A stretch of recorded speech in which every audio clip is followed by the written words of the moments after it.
Նոր տարին իր հետ բերում է նոր գաղափարներ, ժապավենից ու ընկույզներից պատրաստված եղևնիներ, ձեռքի աշխատանքներ, գեղանկարչական գործեր, զարդեր, նկարազարդված տոնական ափսեներ ու բաժակներ սրճարան ակումբում։ Ստեղծագործող կանանց կենտրոն հասարակական կազմակերպությունը եւ գործարար Նունե Հարությունյանը իրար գտան ճիշտ ժամանակին։ Տիկին Նունեն ինքն էլ կարում է, ասեղնագործում, գոբելենագործությամբ զբաղվում։ Փնտրում էր ստեղծագործական մոտեցումներ իր ակումբը ավելի յուրօրինակ դարձնելու համար։ Ստեղծագործող կանայք էլ երազում էին հարմարավետ տարածքի մասին, որտեղ կարող էին հավաքվել, շփվել, ցուցադրել իրենց աշխատանքները։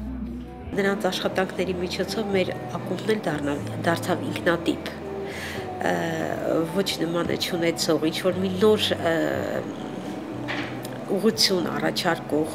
արվեստի մի փոքրիկ գողտրիկ անկյուն, որտեղ մարդիկ կարող են գալ, նստել, անցկացնել իրենց ազատ ժամանակը եւ հենց այդ ազատ ժամանակվա ընթացքում էլ իրենց սիրելիների համար, մտերիմների համար ձեռք բերեն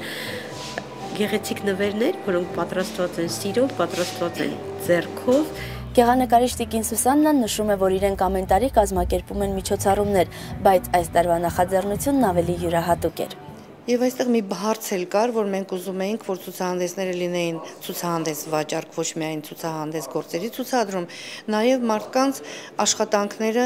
գնահատվեն, վաճառվեն եւ իրենց կյանքում ունենային որոշակի նաև ֆինանսական օգնություն։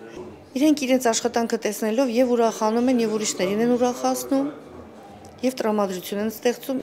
Երաժիշտ մանկավարժ տիկին Ֆենյան նոր հմտություններ է ձեռք բերել կենտրոնում, հիմա ինքն էլ անում է ամեն ինչ ուրիշների մեկ օրը տոն դարձնելու համար։ Այցելում են երեխաների աջակցության կենտրոն եւ կամավոր կերպով աշխատում նրանց հետ։ Հանդիպումներ, ցուցադրություններ եւ միջոցառումներ են կազմակերպում։ Մտա այս ծրագրի մեջ ես էլ սկսեցի ստեղծագործել, սովորեցի նույնիսկ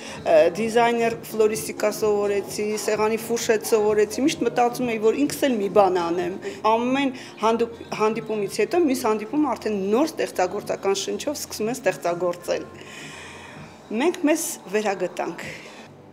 Այս հայ կանայք եւ ստեղծագործությունների հեղինակները կարևորում են ձևը, գեղեցիկը, գեղագիտությունը, բայց այդ ամենի մեջ դնում են հոգեվոր արժեք։ Այդ արժեքներով էլ փորձում են դիմավորել նոր տարին։ Ցանկանում են, որ մարդիկ չտրվեն տոնական հոգսերին անգամ, այլ դիմավորեն իրենց տարին պարզ մարդկային ուշադրության, ջերմության մթնոլորտում։ Դա մի քիչ երևի մեզ մոտ ազգային է։ Մի տեսակ չի ուզենա ասել, բայց այդ սեղանների մրցույթ, այդ խանութներում նվերներ փնտրելու փոխարեն այլ բաներ, ասենք, այսպես թե այնպես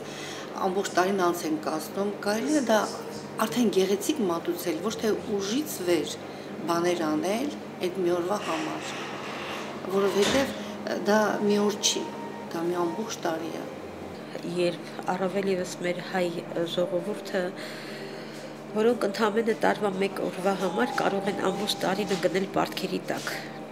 կարելի է գնել պարտքերի տակ ուրիշ բաների համար եւ ոչ թե միայն ջոխսեղան դասավորելու համար, որտեղ իմ կարծիքով նոր տարվա խորհուրդը դա չի։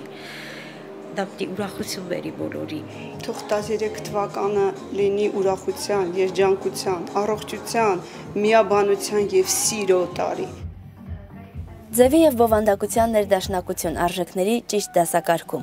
Ոչ առած սեղանը, ոչ զարդարված եղևնին չեն կարող մեզ երջանկացնել, դրանք ընդամենը գեղեցիկի դրսևորումներ են, իսկ տոնի կարևոր իմաստը երջանիկ հաջողակ օրերի նկատմամբ հավատքն է։ Ինչպես բանաստեղծ Զահրատն է ասում, կաղանդի ծառը շտկելու համար հավատքը գալիք աղվոր օրերու արդեն կբավ է։ Շնորհավոր Սուրբ Ծնունդ եւ Նոր տարի։ Նանե Բագրատունի, Խորեն Սարգսյան, Cross News։